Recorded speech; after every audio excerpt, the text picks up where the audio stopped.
Good afternoon and welcome, everybody. This would be the Jeff Cameron Show right here on 93.3 Real Talk Radio, Warchant TV. Great to be with you as always. Happy Redemption Thursday, one and all. Later in the show, the picks. We have a segment to do together, Tom and I, before he traverses the great highways of America. And we wanted to get content out today, post-signing day. Also, the news of Board of Trustees meeting tomorrow morning at 10 a.m. That is tomorrow morning at 10 a.m. That's happening Friday. Today is Thursday, so that's how that's going to work. And, oh, by the way, that will be interesting. I'm going to speak with Gene Williams later in today's show. And we'll talk a little bit about what we know, what we think is going to happen, perhaps what's on the docket. You know, it's interesting. I will just say this before we get started on the contents of the show, really. For anybody that wants to see that meeting, you can. You know, did you realize that, Tom? We know that, but not everybody does. Like, you can just go to Florida State's website and go click on Board of Trustees and watch digitally. You could. I think we might be working on maybe doing some sort of let's all get together and watch it together here on Warchant. We'll see. We're playing around with that idea. Well, you guys get together then. I can't. I'm going to be on the road, but it's 10 a.m. tomorrow. Yeah. You know, one thing that's fun to note, I won't necessarily put the person's name out there, but we were tipped off on that in an email by Sports Information. You don't typically get a link or a notification that the Board of Trustees is going to be holding an emergency meeting from a sports contact at the university. Like, everybody knows it was already leaked within minutes, not leaked, but reported within minutes that this is the topic at hand. But I'm just saying, as a matter of due process, this is not something where us at Warchant or somebody who's working for the Athletic or whatever is notified that there's a Board of Trustees meeting by the sports wing of Florida State University. Like, you would have to go to a university press contact for that.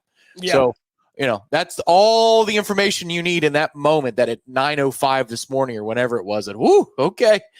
This emergency meeting is not because there's going to be rolling power outages on campus when some students are here over winter break. This is for the big stuff. Yeah, and by the way, so that there was an official release. If you're driving around town doing holiday shopping or you're listening at work or whatever it might be, the Florida State University Board of Trustees will meet virtually at 10 a.m. Friday, December 22nd. The meeting agenda will be published and when available, and you can find that on their website and a link to the live webcast and all that stuff. But, you know, you can also just tune right here as we're talking about, because we'll probably watch it together in some form of a Warchant watch thing is what Tom is telling me now. Either way, a lot of people won't even want to do that either, because whatever, we're going to find out what it is. And if you're busy, don't worry about it. But here's the deal. This has been, as you correctly noted, kind of rumored and to be in the coffers for some time, that something's got to give. This is just a little word of advice for people out there. When you watch, let's say I'm going to talk about big websites. I'm going to talk about like a national thing. Like, let's say you go to NBC Sports for baseball or wherever you go. Like, let's say you go to ESPN.com for college football. Maybe you don't. I don't care. This is to make a broader point. There are good journalists who do a very good job and they're wildly consistent, and thus they're rewarded for that consistency in the way of maybe being tipped off about certain things, or the types of stories you might read from a noted journalist who's done a good job can tip you off to what's about to happen within weeks, sometimes months. If you noted last week, everybody, Andrea Adelson posted a story that looked a lot like a regurgitation of a previous story. It didn't seem like there was any meat on the bone to that story. And I said, that's kind of strange. Yep. Andrea is well respected in the industry, and she is talking about something that we've known for a while. Go ahead, Tom. I was going to say, moreover, I think this is a couple of days ago that story comes up, but moreover, she's there for Mike Norvell's press conference yesterday for signing day. That's not an event that Andrea Adelson would be dispatched to go cover. So that means that you're on the ground, you're in town. Yeah. Okay, you're on the ground and you're in town. Right. Your Christmas? Okay. Yeah, so what are the indicators is what we're talking about. When you saw that story, and there was one a week ago, and then Tom's right, 2 days ago, there was another one where she says that there's a conversation about Florida State's situation. It also mentioned the Big Ten. It mentioned a couple of things, and people have been kind of worried, or not worried, interested, for a number of weeks. It keeps coming back, comes up on our boards, comes up all the time on Twitter. I see it on every social media platform. I get emails about it. You do too. Occasionally I get a text from somebody, his close friend down in Tampa. Hey, man, what's the scuttlebutt? I'm hearing this, hearing that. All of it seemed to be centered around the Big Ten. I don't think that's what that meeting's about tomorrow, but everything is to the ultimate end of getting out of this conference. I mean, let's just put 2 and 2 together here, everybody. Whether it's the Big Ten or the SEC, you got to be in one of the two at this point. And that point was hammered home during the latest screwing. So this has been known for a long time, and you can just assume, I think safely, context clues matter. That to that end, they're trying everything they possibly can to get the hell out of here. So that can include a number of things. That can include, yes, maybe working out a deal behind the scenes somehow, some way with a power conference. It could also be that you file a lawsuit. It could also be that you're announcing a partnership with a hedge fund. I don't, like the kinds of things we've seen in the past. Yeah, to that end, that's an article by Thamel last night that is 90% useless, but 10% informative as to how Florida State would execute the exit. It's still worded in all suppositions and implications and assumptions. But one of the things that I noted last night that was behind one of their paywalls, we have it so I can watch hockey games at a market, is that private equity would fund, what is necessary up front for Florida State to do what it needs to do. Now, that's something we covered before the season started. At length, we covered the details of how a private equity could help Florida State get to where it's going. But that private equity wouldn't engage Florida State in the first place if it didn't believe that there was going to be significant return on investment. Correct. Because private equity gets paid back at a profit. These are people involved with that are not idiots when it comes to making money. No. They probably wouldn't get all that tied up in, say, NIL and collectives because they're interested on return and investment when you're talking about private equity. So I think by nature of private equity getting involved with Florida State to help fund where they're going tells me that through back channels, they have assurances about where they're going and the types of money that would be coming in over the long term. Otherwise, the firms would not even hear Florida State's case. And the other part of that was Board of Trustees member Drew Weatherford's name came up during that because he's been pushing the narrative of private equity. And Thamel nicely puts in the article a couple sentences later, he works for a private equity firm. You don't think this guy's got an angle? Look, we're all Knowles here. Everybody puts their spin on it. But, yeah, man, that's a connected dude down in the city of Tampa. That family's well-to-do. His post-Florida State football career has been dealing in PE.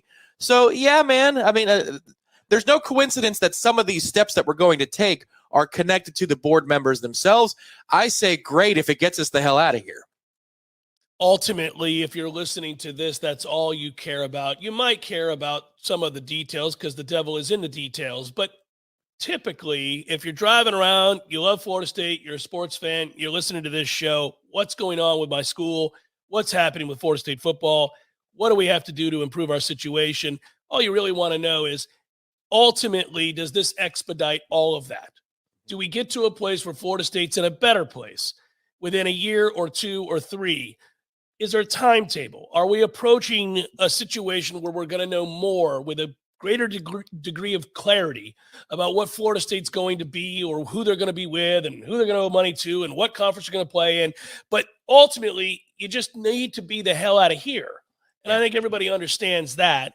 And so, you hear a lot of things. As I said, I'm going to talk with Gene Williams later in the show.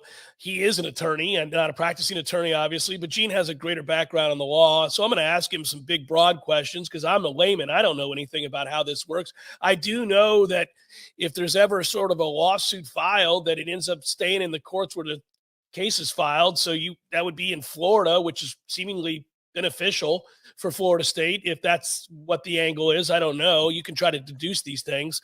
I'll ask Gene that question.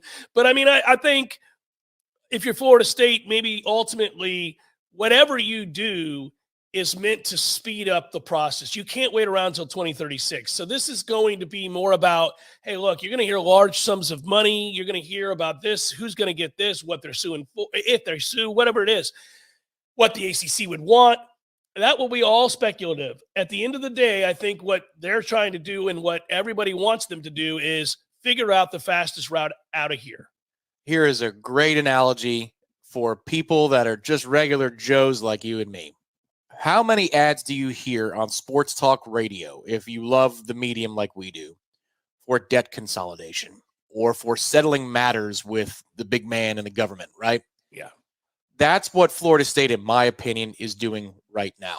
Maybe through some political channels, Sure. like the Attorney General of the state saying that they want discovery from the College Football Playoff Committee and ESPN, that they're subpoenaing email records and so forth.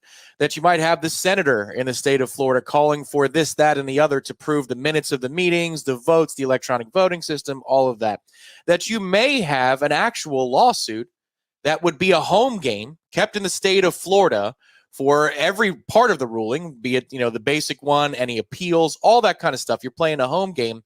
So it's like a lot of people in collections departments blowing up your phone if you're on hard times. And then you hear about this thing called debt consolidation. You're like, oh my God, I could just pay one bill a month and I could make all these calls go away. I think that is what Florida State is trying to do here, and maybe the state of Florida, in addition to the university. It all converges on the conference. It all converges on the network where they say, how can I consolidate this into one simple thing so the phone calls stop and my troubles stop? And that would be, what's the number? Which is what we've talked about for years. I was just about to say, this is, and that's a good example, Tom. I like the analogy. This is a long-winded way of you and I going back to a conversation we've been having for a very long time when we recognize the importance of getting out of the ACC and in a hurry. How soon can we get to a tenable number? Mm-hmm. What is that number? What is that number? Because it ain't going to be like people hear $120 million to get out of the ACC. Yeah, but they got your grant of rights. That's the bigger number. That's the number where they've got you. They got you, okay? So the $120 million, we would have wrote that check 2 years ago. $120 million, Jesus, that's nothing. So you'd have written that check already. It's the speculated 900 million, 800 million, 750 million that goes along with the 120 million that the ACC would need for you to get out of the grant of rights. And those numbers were astronomical at one time. If you can get that down to a number that perhaps, and we're speculating, the private equity firm could handle and is willing to do, then maybe you're set to get the heck out of here sooner rather than later. Maybe that number becomes 500 million, maybe it becomes 300 million, whatever it becomes. And if this is all brought on by whatever they're meeting about tomorrow, then so be it. Right, exactly. You don't need private equity to cut the exit fee. No. We could do that. Yeah. We don't need to call in a third party to cut a $120 million check. If private equity is brought into this process, it is because it's for the big fish. Now, it's a massive number, yeah. Peter Collins told us, and good job, Pete, for citing Warchant.com on ESPN, that is not the document that is going to prohibit us from doing what we want. My assumption is, as the facts became clear, that he knew that private equity was a place that we could potentially go to make the payments necessary. I think what they've been doing, man, is that they've been working so hard to find a case to where they don't owe anything with the grant of rights. It's an exit fee and they're gone.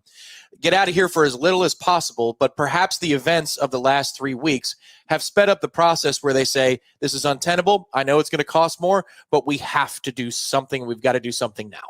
Well, because lost in the disappointment and the spirit of fair play, which was not adhered to, right, is the dollar, right? Like, so we talk a lot about those kids getting screwed and the sacrifices they made, and we should. That should be the emphasis of that talking point regarding what happened to FSU and the committee.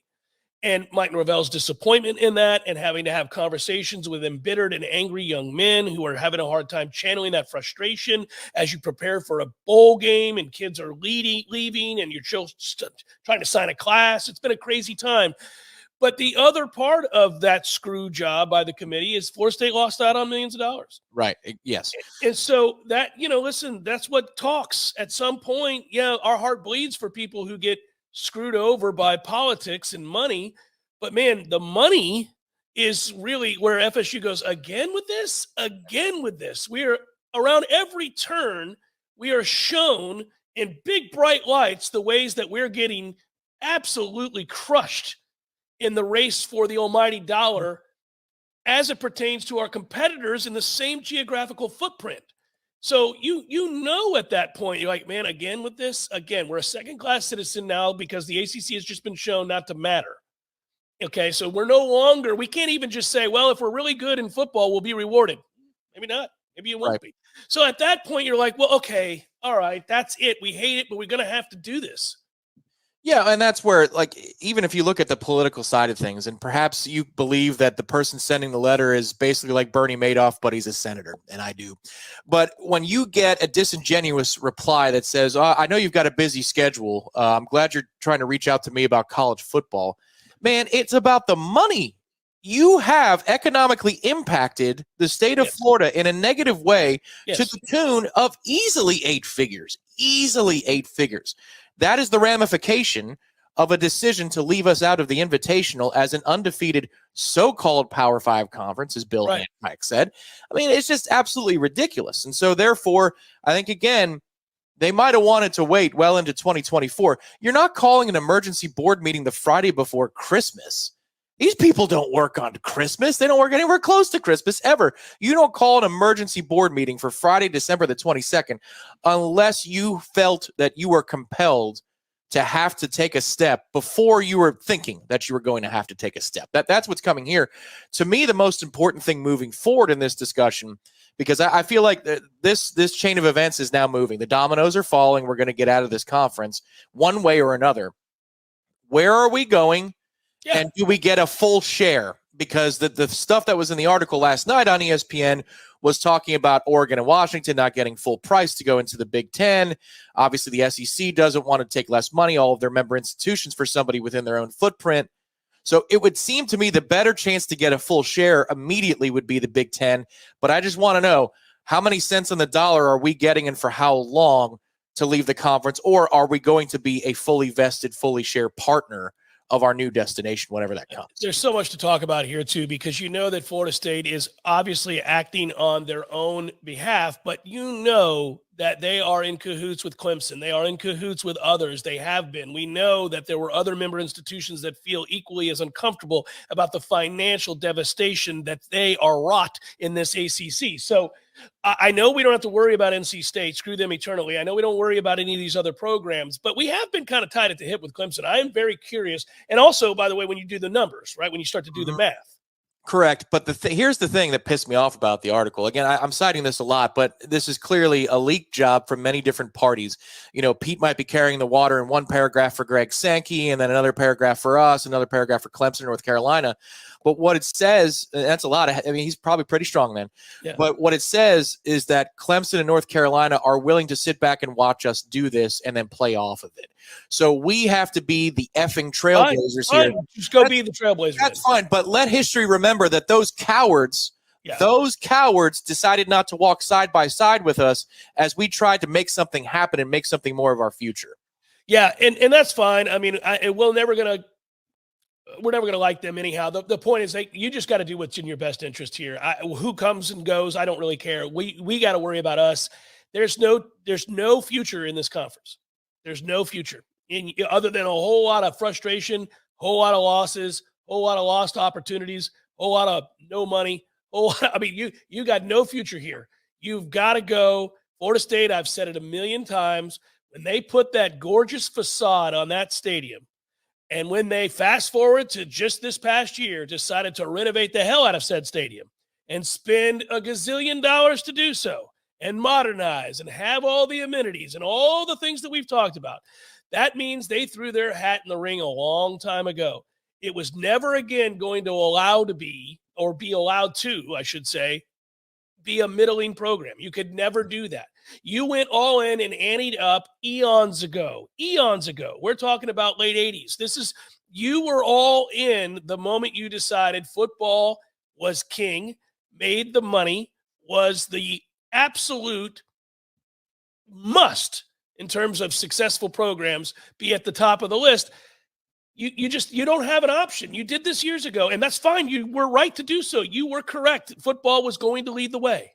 Yeah. It's much like when our friends at Zaxby's said, we want to invest in the Jeff Cameron Show. At that point, you're all in, baby. You're going in with us. You're getting the big dog. That means, you're not settling for nothing. You're coming for the top of the heap, and we know it. That's why they're building 2 more locations every 12 hours here in Tallahassee. Pretty amazing. They're up to 154.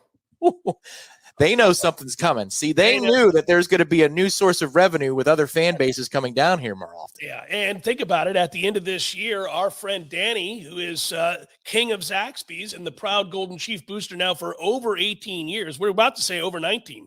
That's right. I mean, we've been doing this for a while now. So absolutely, we have to celebrate Zaxby's. And if you're thinking about Zaxby's right now and about the holiday time and you're thinking, I don't really want to cook, I don't know what I want to do, swing past one of those 154 Zaxby's here in Tallahassee, Florida, and get yourself a big old platter, or maybe 7 or 8 of the chicken Phillies, whatever you want. It's all delicious, especially if you get that hot and spicy Zaxby's sauce. The Zax sauce is delicious. I like the hot one. Not everybody does, but I do. I like the torch sauce, and I like the barbecue. You mix those two together. Up too, yeah. Oh, yeah. You put the fry, a little dip in one, a little dip in another. Oh, I like it. I like it. Good call. Tom, safe travels. We'll expand on that conversation later, but I'll talk to you soon. Good to be with you on a Thursday, and peace. Talk Radio Warchant TV. Power Mill Training Academy equips motivated athletes focused on baseball and softball with the specific tools to reach their true potential. Now, you'll read that if you go to their website, but I'm here to tell you that, look, whether it's your daughter wanting to play softball, your son wants to play baseball, or maybe they just want to have fun and get the most out of their abilities, and that's where Power Mill comes into play. They've got coaches and camps that teach for every level of play for your son or your daughter. To learn more, go to PowerMillSports.com.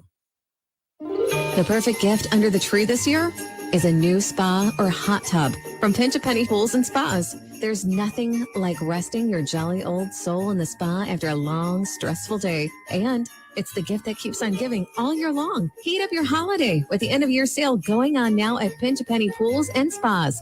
During the month of December, go to our new website, TallahasseeHotSpring.com, and fill out the contact form to receive an instant $1,000 off coupon towards the purchase of a Hot Springs hot tub.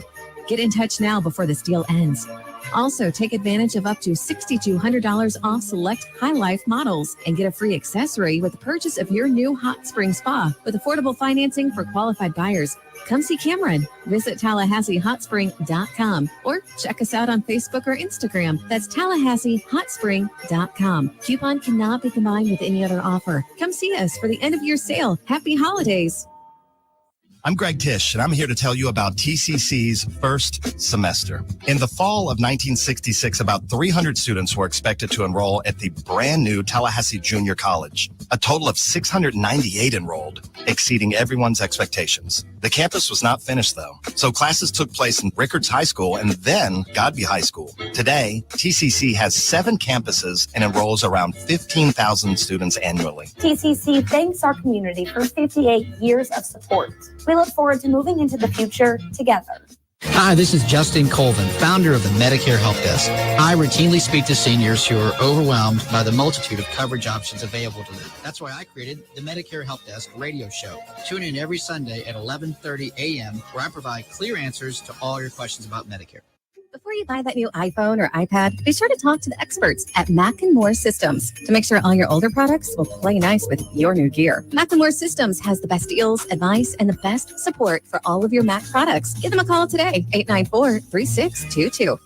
This is Scott Trout of Cordell & Cordell. If you're a dad who is facing divorce, there are extra layers of stress that may include stereotypes and assumptions. No two situations are the same. Our legal experience and dedication prepare us for whatever legal challenges we face together. For more than 30 years, Cordell & Cordell has represented men in divorce. CordellCordell.com. Lisa Cargis, Florida resident partner. Scott Trout, licensed in Missouri, Illinois, and Georgia only. 904-323-0000. 1 Independent Drive, Suite 2200, Jacksonville, Florida, 32202. Did you know you can get your prescriptions for less at your local pharmacy? You can with GoodRx. It's the free app that can save you money on your medications. Just search for your prescription, choose the pharmacy and the price that works best for you, and then show your GoodRx coupon to your pharmacist at the drop-off counter. GoodRx works at over 70,000 pharmacies, including Walmart, Rite Aid, and Walgreens, and it works whether you have insurance or not. It's easy to save. Next time you drop off your prescription, check GoodRx. To start saving today, go to GoodRx.com. GoodRx is not insurance.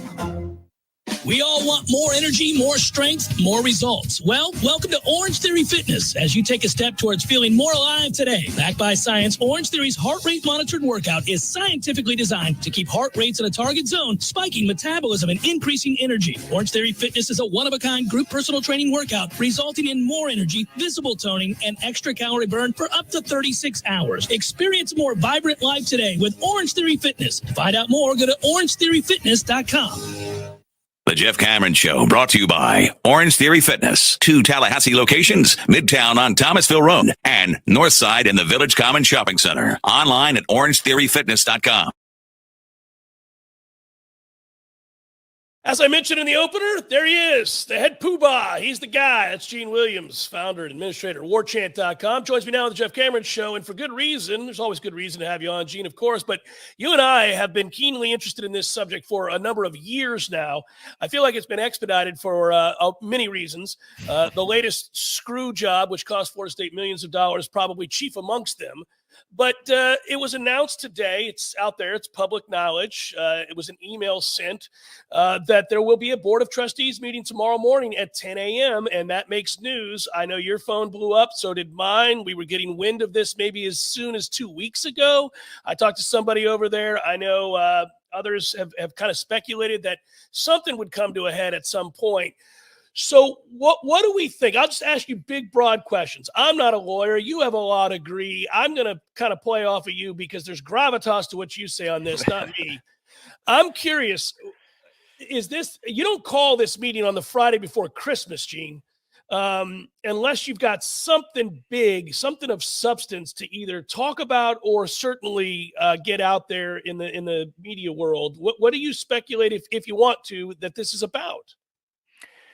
Yeah, and you're right about the timing. To me is very interesting because when I got like you wind of this weeks ago that something was coming down, I heard at the next Board of Trustees meeting, which was not scheduled now. This is a special meeting. That was, I think it's in January at some point. So they were inspired enough to put a special meeting on the eve of Christmas Eve, basically, to have this, which means there's something is brewing, something significant. And the fact that Andrea Adelson from ESPN wrote something the other day about this, she would not have brought that up, unless something was going on. It was specifically because of what happened with the snub of the committee is expedited. I think what FSU was going to do, which it probably would have had this meeting in January, but I think it expedited. I'm guessing there'll be a little bit more vitriol probably involved because of what happened, and you've got more damages to show now than maybe you had before. But to your bigger question, Jeff, of what I think is going to happen here, I think a few things could happen. I think the biggest thing, we're going to see that lawsuit that we've all kind of speculated about. I don't think they'll necessarily say it's been filed, but I think there will be discussion of we are planning to file a lawsuit against ACC and or ESPN, Disney, however that's all going to play out in this thing. And again, this is not only because of the lawsuit, and it goes to a bigger picture, and people go, well, can you win a lawsuit in the court? Oh, it's going to play out. Look, there's layers beyond this. You're not just filing a lawsuit to pound ACC and ESPN to the ground. You're filing a lawsuit to get leverage when you're going to go. This is 99% of these kind of cases get negotiated at some point. It's going to be negotiated. I doubt you're going to see this case on court TV. We're going to be seeing ESPN and people from representatives from Disney and the ACC commissioner all up there on the witness stand. I don't think that's ever going to happen. So I think they're going to lay out plans for a lawsuit, the basis for that lawsuit. And I hope they also get, Jeff, into some damages. It would be because, you have to show damages in these things. And I think, especially like you said, millions of dollars were costed by this. And this is you can go to a lot of other things in terms of what ESPN and what the ACC have done to really limit Florida State and what they can do, the distribution model. Obviously, ESPN recently did they invested another $3 billion to get the rest of the inventory from the SEC. You can obviously show a lot of ways they are pushing the SEC over the ACC and in turn costing FSU money. Why that's relevant is because FSU has a contract, or ACC has a contract with ESPN. You have to act in the best interest of your partner in contractual situations. I think FSU can show they have not been doing that, and that has been hurting FSU financially in the process. Now, one other thing is to give a legal opinion. This is tough on a lot of things. Personally, I haven't practiced forever, but that's neither here nor there. The fact that the main contract involved in this whole thing is not the grant of rights that we've gotten glimpses of. It is the contract between the ACC and ESPN. And that is locked behind closed doors in Charlotte and in Bristol. But Florida State's attorneys, probably for the last year or so, have been up there. They can't take pictures. They can't do anything about it. They can't get copies of it, but they can go there and they can take notes.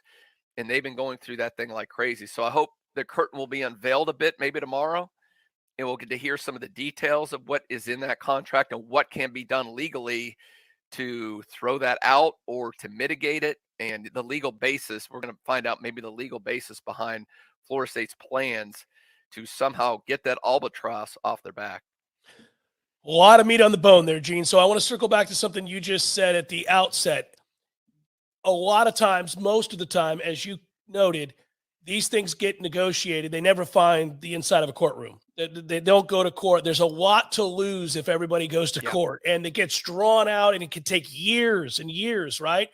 The other reason a lot of times, as I understand it, that these things get negotiated in some way or they never see the inside of a courtroom is when you file a lawsuit. A couple things here I want to ask you about. If I'm mistaken, please tell me. If they file a lawsuit, let's say that's what they're going to do. We don't know that. Let's say that's what they're going to do or they intend to.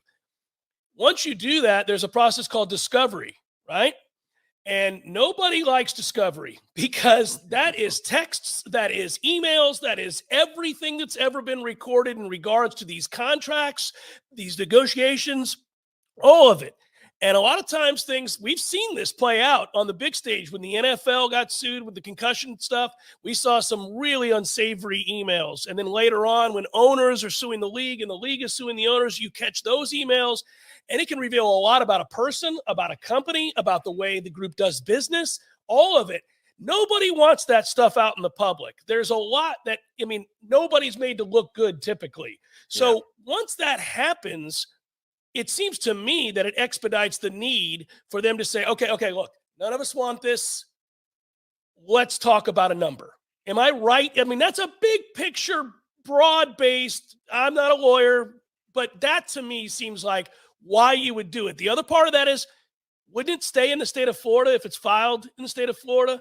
And if you're ESPN and or anybody else that's named in this lawsuit, wouldn't you be worried at some point that if the case is tried in the state of Florida, that, I don't know, maybe Judge Charlie Seminole presides over the case? Like, you don't want that either, right? Right. And let's also, not to get into politics, we obviously know the governor's not the biggest fan of Mickey down in Orlando either, who ultimately is the head honcho of this whole thing. So they would not. And again, I don't know that looking at all the contracts. Again, I don't know the venue, but I assume they're going to try to make venue in the state of Florida. I would say if Florida State's filing, I would assume if it's possible to get them in the state 100%, Jeff. Yeah. And you're right.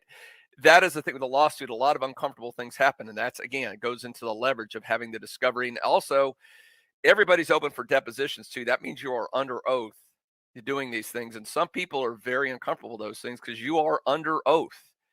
There can be some stuff you've done. And if ESPN and ACC have colluded to do some things or whatever, even they go, well, maybe they can't find the paper trail, but I got to go with a penalty of potential perjury and go and lie, the court reporter there and all these other things, that it's scary. And they say, you know what, let's settle this case. I don't want to be up on that. I don't want to put myself in that position. So you are 100% right.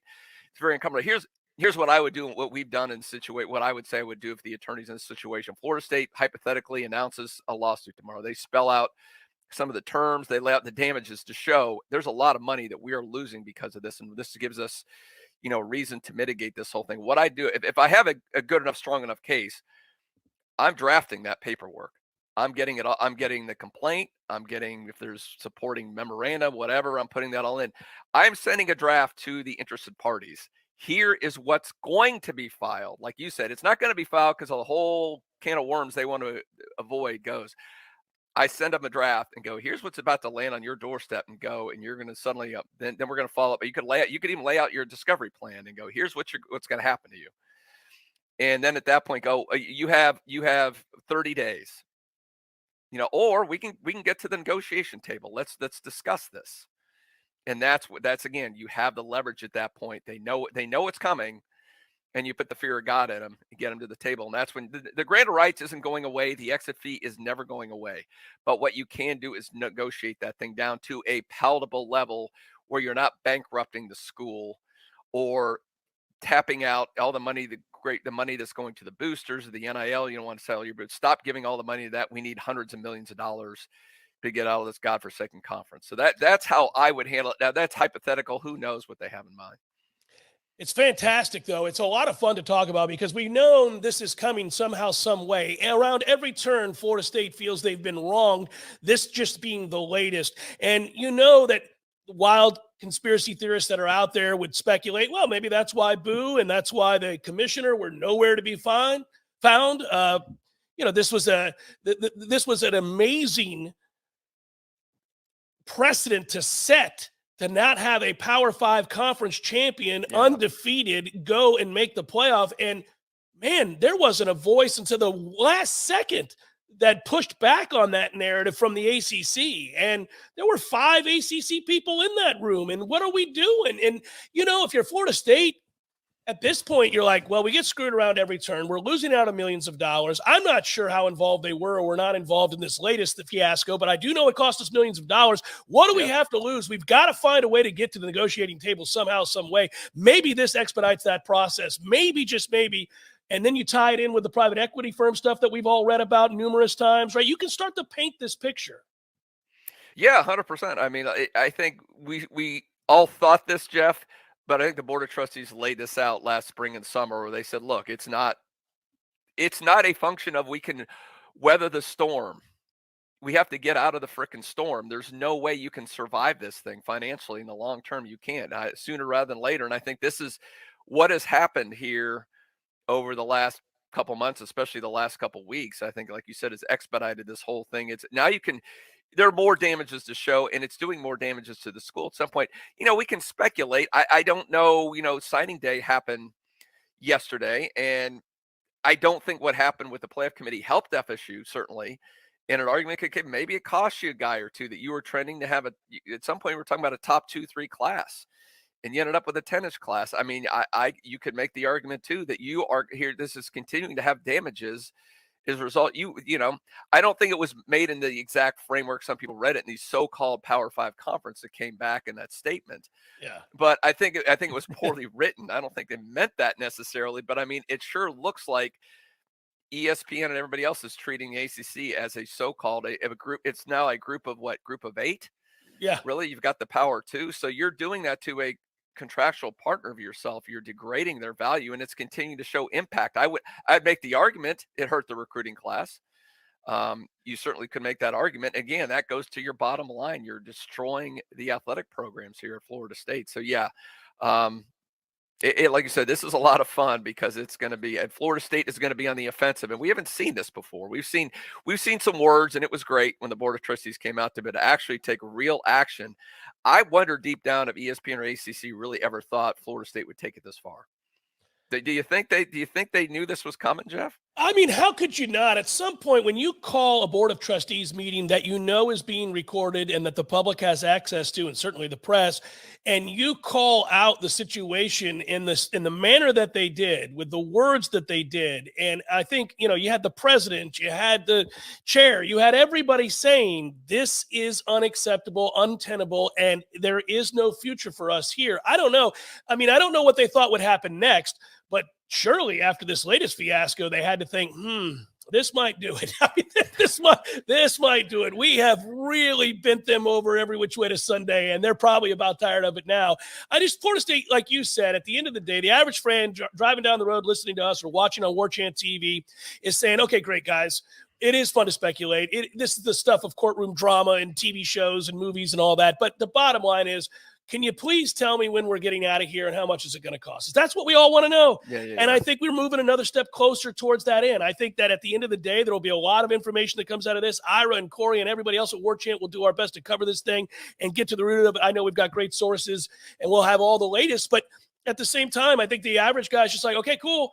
I don't want to get bogged down. I just want to know, when can we get out? Mm-hmm. It's not next year. Obviously, they're going to play the 2024 schedule. Yeah, you have to. Yeah, you have to. But here's the thing, too. I don't know if they announce it here. They could put in their official notice as well. But again, they have until August to do that. So assuming they put in official notice that we plan to leave the conference, they would play in 2024. But in 2025, FSU would be somewhere else. So it can I mean, it'd be great if that would happen Friday as well. I mean, you're going to do it. I can't imagine they would go beyond August and run this thing through 2025. I just can't, especially if they're filing a lawsuit. I think that ship has sailed at this point. But yeah, going back to your other point, Jeff, I think it's unprecedented what Florida State's doing. That's why I kind of wonder deep down if some people really thought Florida State was going to, they bluffed. There's a lot of bluster and they're saying a lot of things, but they talked about throwing them a bone. We'll give you a little bit of your postseason money, maybe that kind of stuff. Like they could placate him with a couple scraps. But this is, I think, what's happened now. I mean, Florida State, they push Florida State. They're stepping over that line that's never been stepped over before, and we're going to see that tomorrow. Before I let you go, I got to ask you this because everybody wants to know this. You get this text or email. I get it. We see it on the boards at warchant.com. Around any turn, if I go pick up to-go food from a restaurant, the guy comes over to me and says, hey, listen, all I really want to know, Big Ten, SEC. All right, so we don't know. But why do you think in the last 72 hours have we heard so many? You referenced Andrea Adelson's report, right? She didn't accidentally write that story out of nowhere. It's a revived story from a month ago. Mm-hmm. So why are we hearing that now? Is that just because some people got wind that this potential Board of Trustees meeting was going to happen, potential lawsuit was going to happen, or at least an announcement of? Did that spur on the speculation about Big Ten? Because I keep hearing Big Ten. Of course, everybody has their opinion about where they think Florida State should go and where the best fit is. I guess speculate with the rest of us here. Do you have a sense of that? Because I know you have great sources, too. You've been in this industry a long, long time, Gene. We talk to guys that are high on the ladder there. Do you get a sense of this? A few weeks ago, before the infamous snub, I was 90%. I'd like them to go to the SEC. I was 90% sure, but it depends how contentious this thing is, Jeff. I don't know how many lawsuits you've been involved, but if you're filing suit and ESPN has named a member, you might be poisoning that well too much. Where maybe you're not. That's not your destination, and we don't know. We're not going to know. The one thing that's not going to happen tomorrow is you're not going to hear discussions. We've begun negotiations with the Big Ten. You're not going to hear that. They can't do that at this point, but that doesn't mean they're not happening. And what I don't know is if those are going on. Maybe that's where FSU's in a good position now. The playoff committee snub. They've had discussions with the Big Ten. We get out, we negotiate this. What's the game plan? What are our shares? Are you guys going to contribute? A lot of things behind the scenes we don't know. So maybe that's part of it. So my speculation is I thought almost for sure SEC up until the snub, and I'm kind of leaning to the Big Ten now. I just think too much. There's been too much dirty laundry, too much stuff going on with the SEC and ESPN right now. I think they want to wash their hands of that group because they've done FSU wrong, and now FSU is going to fire back at them. That's weird to get back into bed with them at this point. So I think it's a big screw you to ESPN and to the SEC by giving Fox that place, this spot in the SEC stranglehold right here in the Southeast, and especially if you bring a Clemson with it, bring a North Carolina maybe with you, suddenly you got a national conference that's coast to coast in the Big Ten, where the SEC is still kind of regional. I think, and eventually we know probably at that point maybe Notre Dame jumps in too. And then who's got the bigger conference at that point? Well, goodness gracious, you'd have USC, Washington, Oregon, all the way down to Tallahassee, Florida, and in between Michigan and Ohio State. Forget about it. You've got Penn like State, you said, Notre Dame, all them. Woo. It's a fun thing to think about. I think we're moving inexorably towards just the two gigantic conferences. Yes. It's AFC, NFC. We're going to the eventually. I think players get revenue sharing, collective bargaining, employees. It's all headed that way, and you're going to have AFC, NFC as Big Ten and SEC. And all that fun stuff. But then hopefully maybe you get some salary caps and maybe you can prevent the Alabamas and the Georgias from spending ridiculous amount of money on coaches and NIL and everything else.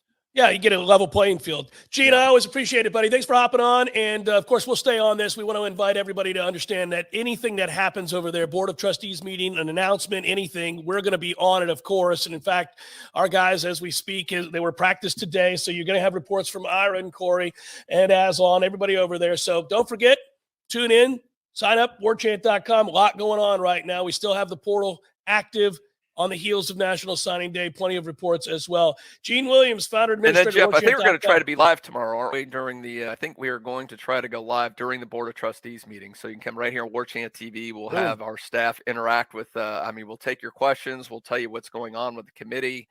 So that's going to be a lot of fun to get the instant reaction to what's going on. Perfect. So you don't want to miss it. That's tomorrow morning at 10 a.m. Gene, be well, sir. Thank you. Excellence defines us, so we'll never let orthopedic pain and injury define you. TOC is a physician-led team of fellowship-trained specialists providing the highest level of orthopedic care in the region. With 12 centers of excellence and TOC Now urgent care clinics, our patients access affordable expert care fast. TOC, only experts. Schedule an appointment at teamtoc.com. So everybody knows, Eddie, that you are a spectacular cook. Of course they know that. If they go into Bumpa's, the food is always good. I mean, everything on the menu. Everything at Gordo's is delicious. I always, of course, get the bungalow chungla, as I call it. The bungalow chung, Jeff? Is that what is the pork? The bungalow chung, Jeff. Okay, the bungalow chungla. It's delicious. All these things, all the items, everything you do, a master cook. But, sir, I would ask you, what is a skill that you possess that you're particularly proud of that nobody would know and that you could share with us here? Growing hair, Jeff. Growing hair. You're an asshole. Gordo's, bringing the flavor and flair of Cuban food to Tallahassee since 1996. The Jeff Cameron Show is a production of the Warchant.com Multimedia Network. Check out warchant.com today for the latest news inside Florida State athletics. That's warchant.com. Now, back to Jeff on Real Talk 93.3. So obviously that ran a little bit long here, but it's a meaty thing. It's a weighty day, right? Florida State set to have the Board of Trustees meeting tomorrow morning, 10 a.m. It's funny, yesterday during the conversation surrounding signing day, the wins, the losses, everything in between, what does it mean? I kind of still felt like people were waiting for some good news. And I have to say, even though nothing gets resolved tomorrow, it feels like this is good news. That the Board of Trustees is calling this meeting sooner rather than later is a big deal. Florida State has got to act. We said this a while ago. You have no choice. You cannot remain and cannot sit idly by. Now, I understand it's easier said than done, but every year that goes by where the discrepancy between the monies earned of those schools in the SEC and the Big Ten compared to what you're making in the ACC, you fall further behind. And even when you make your way over to one of those two conferences, we think inevitably, then you don't want to find yourself buried, $100 million back trying to enter into what will be a much tougher conference. I've never feared that, by the way. People say, well, get ready to lose more games. Well, yeah, man, we've gone to a 12-team playoff. You can lose 3. You can be all right. It's not going to be the end of the world in doing that. And by the way, Florida State has always competed at the highest level. When they run at peak efficiency, Florida State can beat any SEC team, any Big Ten team. That's why they have 3 national championships. That's why they set records for wins. This is why they did what they did. They were elite. Will you suffer another loss or 2 in a given season because you have a stronger strength of schedule when you enter a super conference like the Big Ten or the SEC as it's currently comprised? Sure. But again, the playoffs have expanded, so you can absorb that loss. As long as you're operating at peak efficiency, you're going to be a 10-2 type team, a 9-3 type team. Now, that's why it's important to remain elite in all of these categories that we debate on a regular basis. Are you recruiting at the highest level possible? Do you have the right staff for that? How is the play calling? How's the coaching staff made up? Are you where you need to be in that regard? Do you have stone cold killers in recruiting and X's and O's? These are all the debates that go on because you know how hard it is to sustain excellence. And that's why certain programs just have never been able to do it. But Florida State's not one of those. They've always been able to do it. So I don't fear that. go through cycles, of course. But when you have a dedication and a focus and a money and a belief from the top down, from the president on down, that football has to lead the way, you're going to be in good shape, especially where you're situated, where Florida State is. So that's the reason for all that talk. I think tomorrow is going to be a good day. And again, I think we're going to have coverage out of 10 a.m. tomorrow morning right here on Warchant TV. Hour number 2 forthcoming. We'll get my mom in here and get some picks out there and kind of catch you up on what happened last week with us as well. It's the Jeff Cameron Show, 93.3, Real Talk Radio, Warchant TV.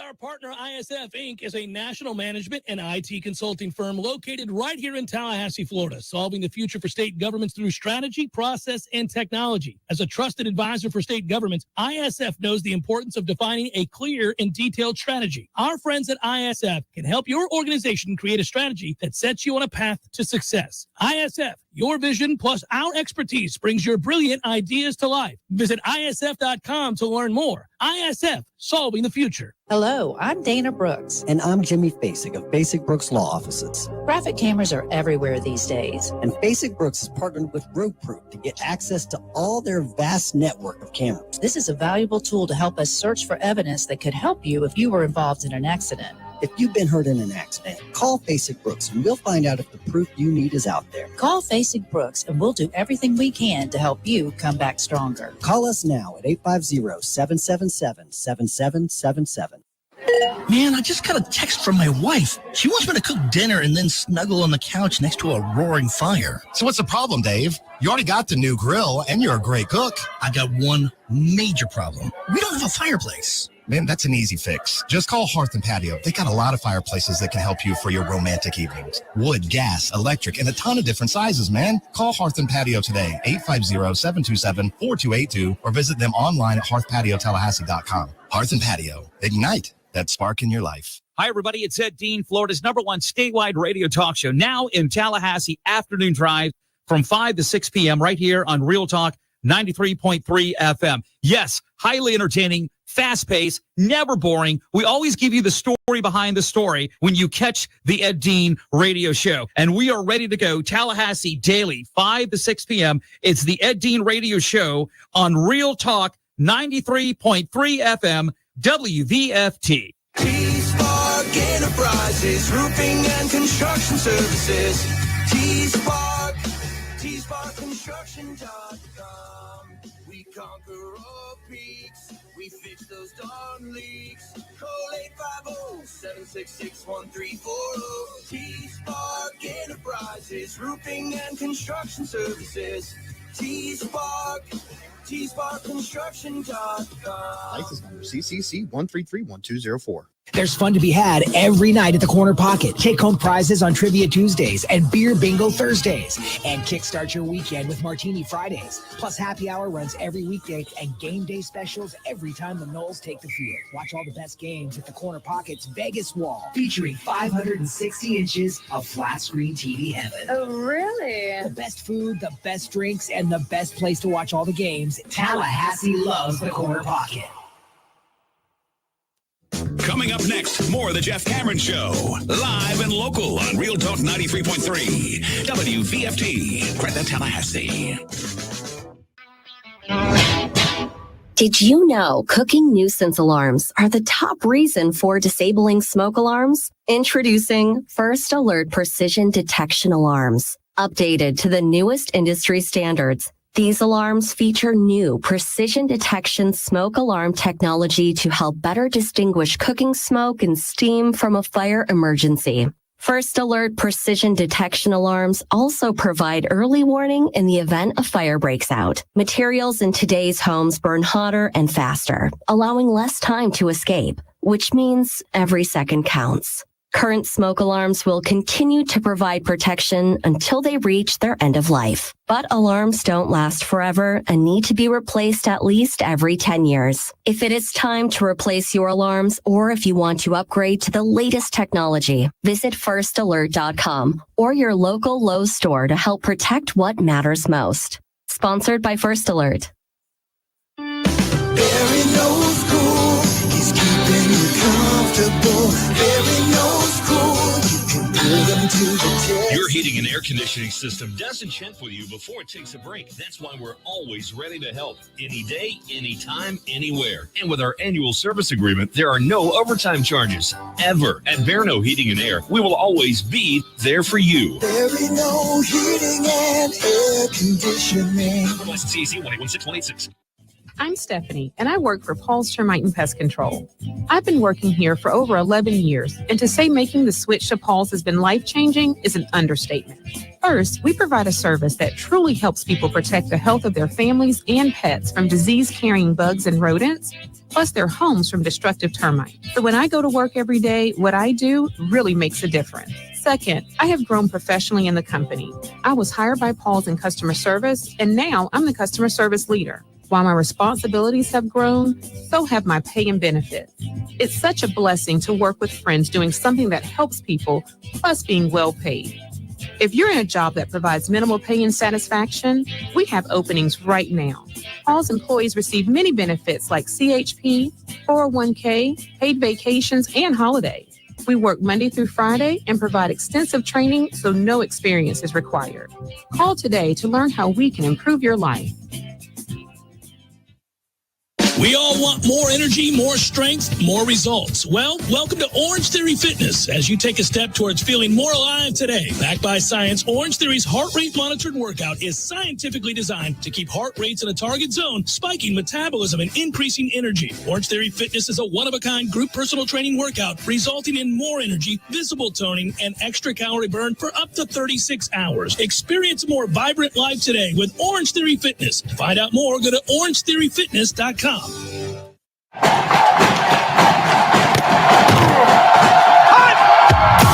Broadcasting live from Florida's capital city, this is the Jeff Cameron Show, brought to you by Orange Theory Fitness on Real Talk 93.3. Now, stop what you're doing and listen closely. It's time for the Jeff Cameron Show in 5, 4, 3, 2, 1.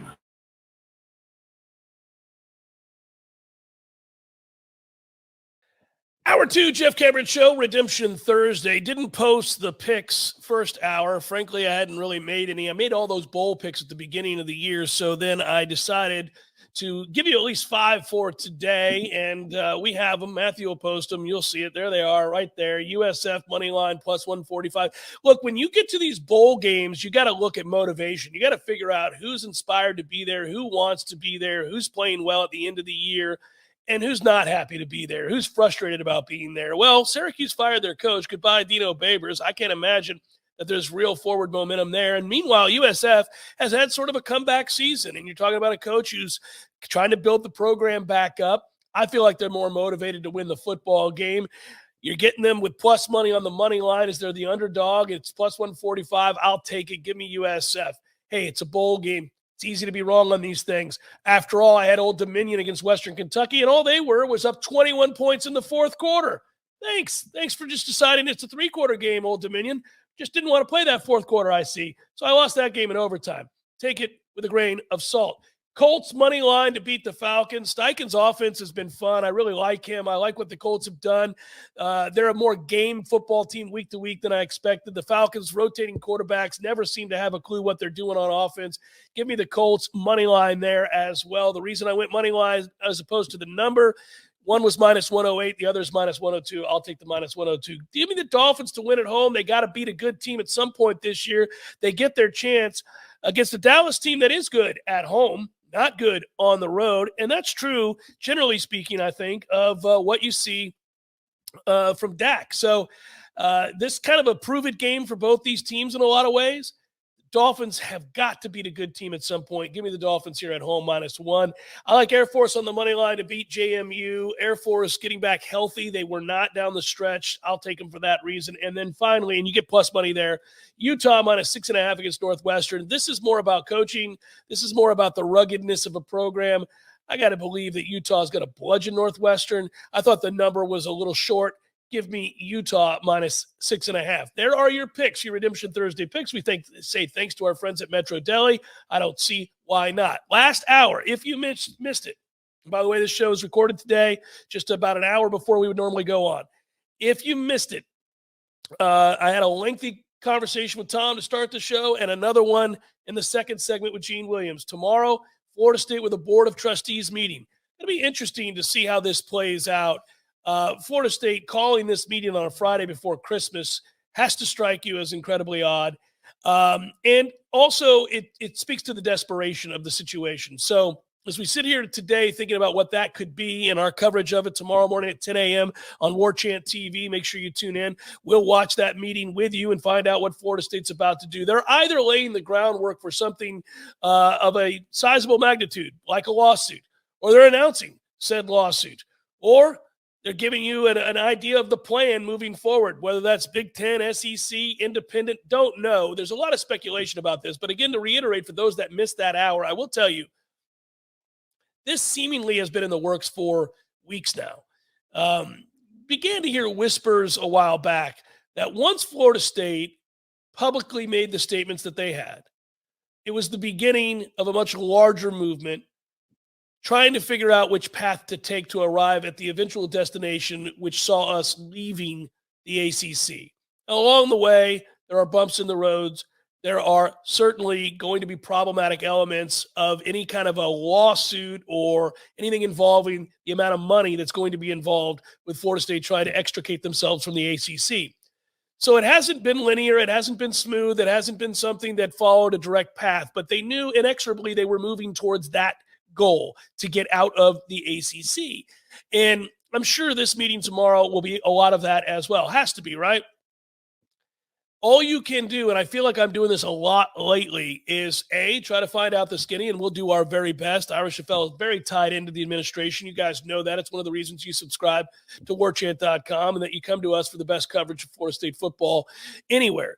But you just know with the articles that have come out, some of the whispers behind the scenes, the many times that you could cite a slight, the obvious evidence that Florida State is desperate to make moves, to do whatever they have to get out. Seems to me we're beginning to see now the means to an end, the movement that is going to dictate what Florida State does next, and possibly that's the announcement for tomorrow, because that is, again, something that's been whispered for a while, that if push came to shove, at some point, there might be litigation of some kind.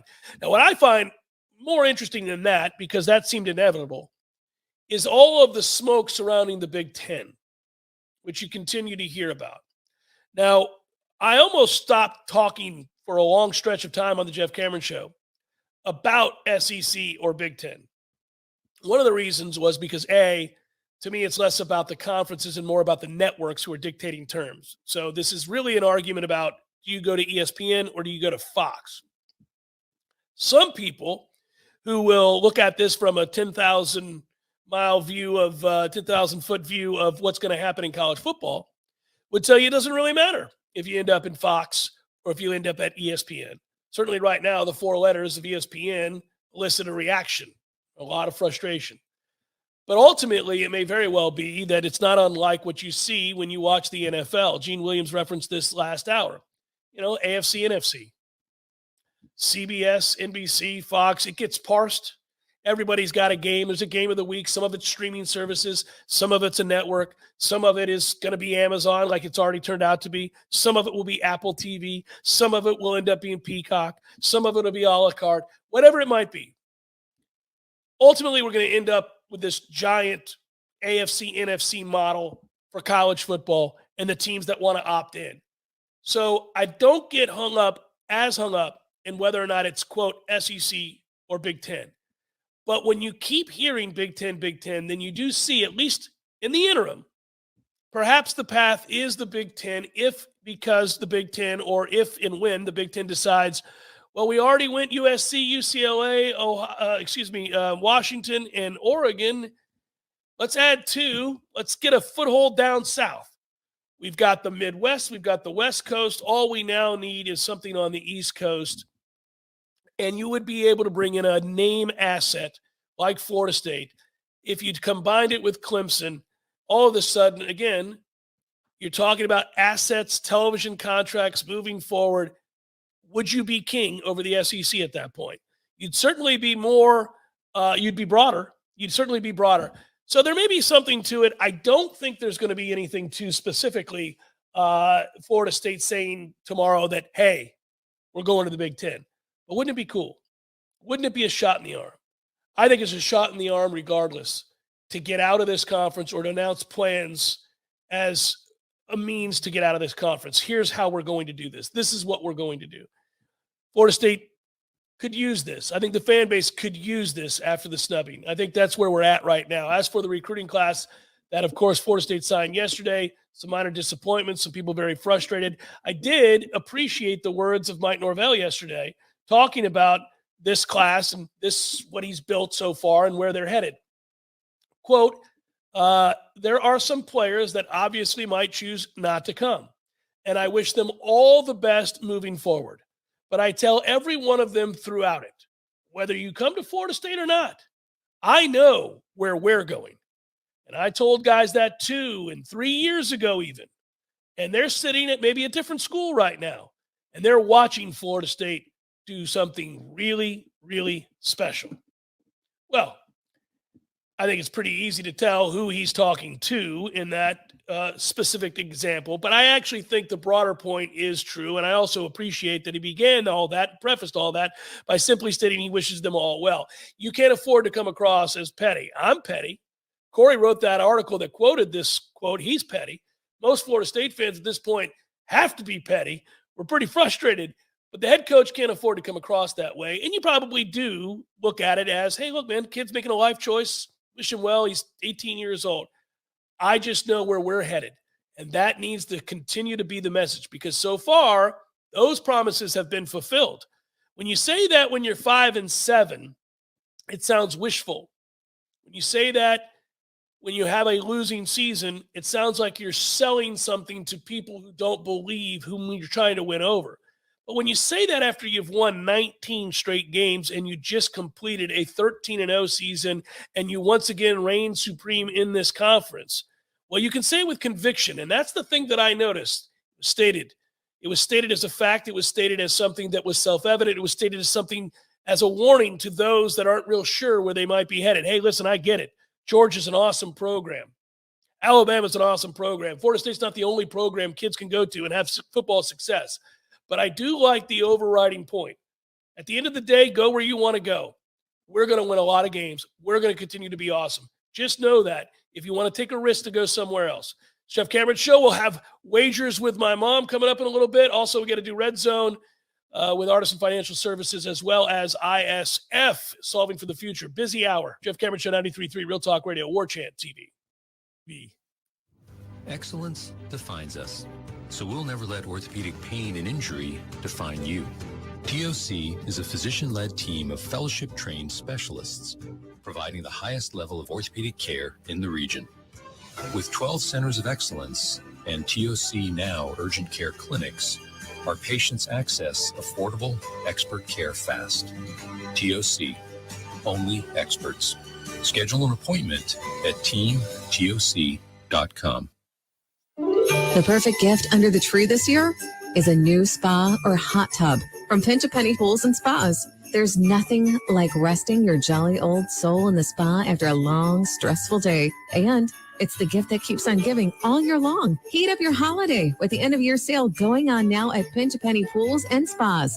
During the month of December, go to our new website, TallahasseeHotSpring.com, and fill out the contact form to receive an instant $1,000 off coupon towards the purchase of a Hot Springs hot tub.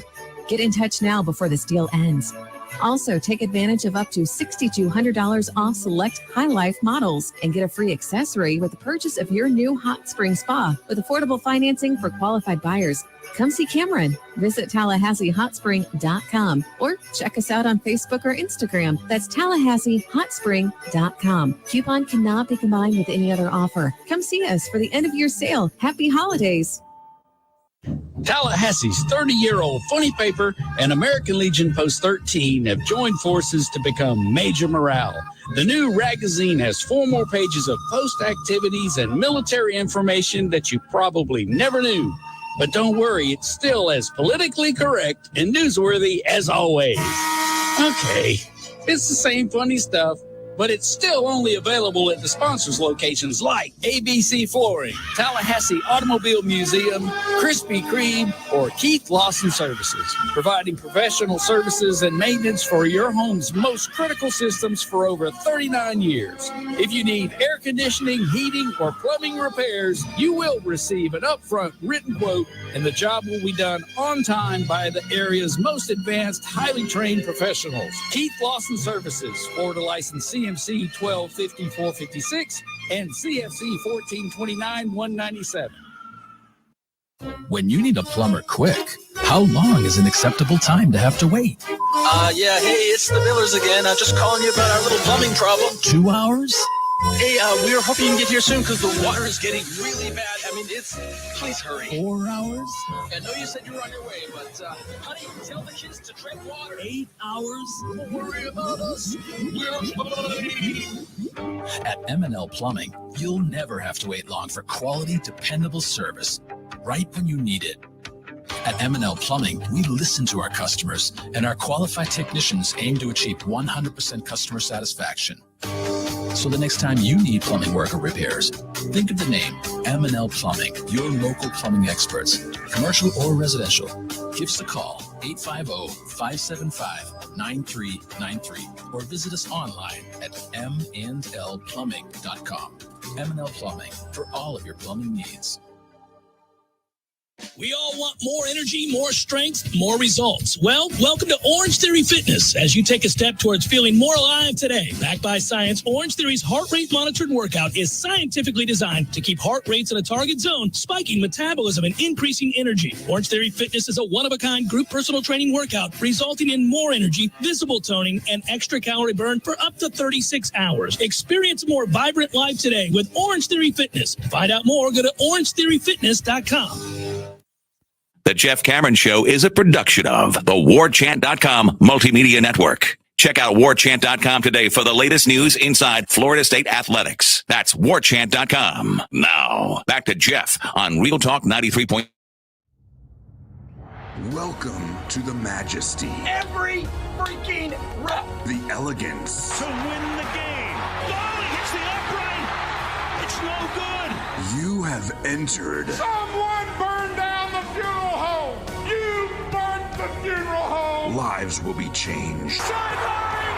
Touchdown! Unbelievable! Mothers will cry. When you see your players give all that they have and you lose that way, it's tough. Legacies are etched into eternity. I know who I am. North, South Dakota was his brother from West Virginia. This is the Red Zone.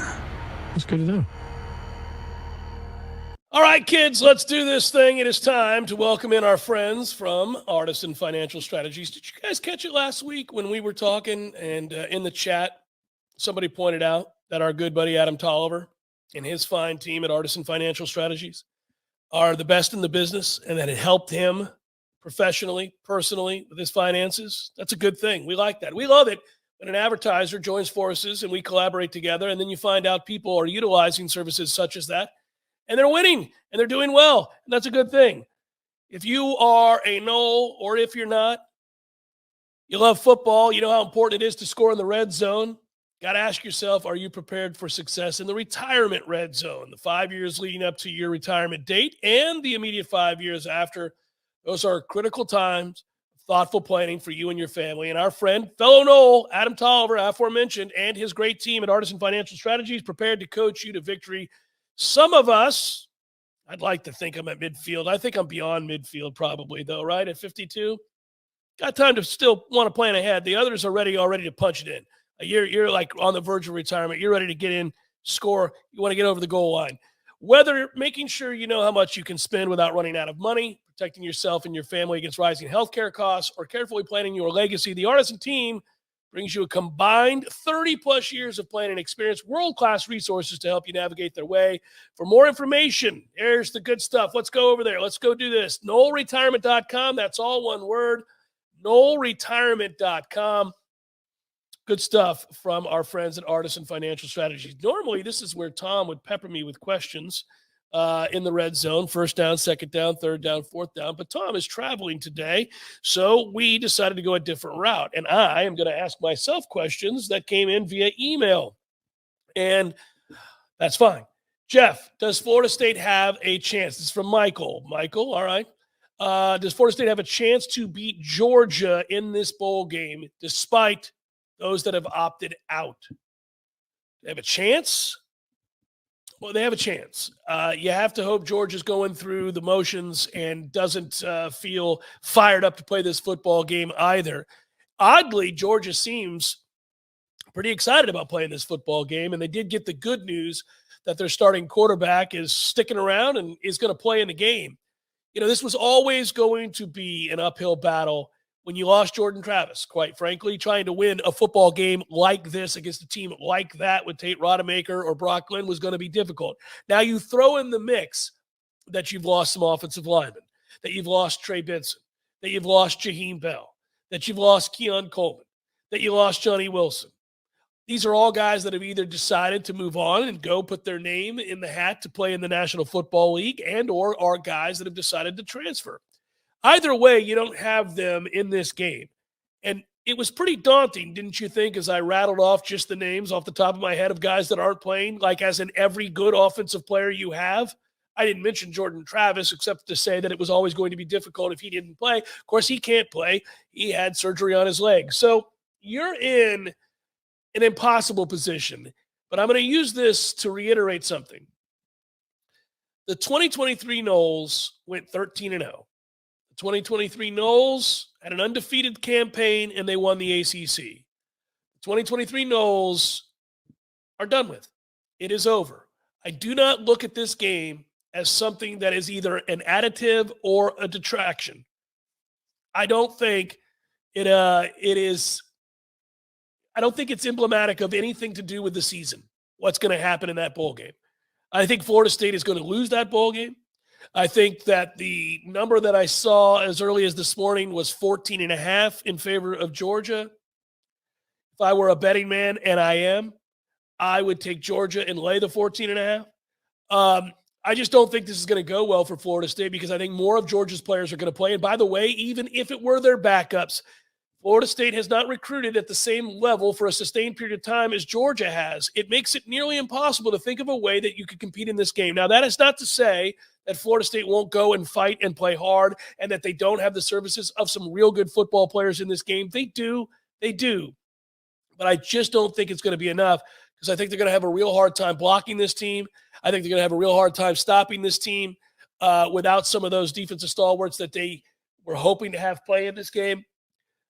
Yeah, it doesn't seem likely. Another question, which we've kind of answered already, and this is from Steven, and Steven wants to know SEC Big Ten. Again, I kind of talked about this a little already.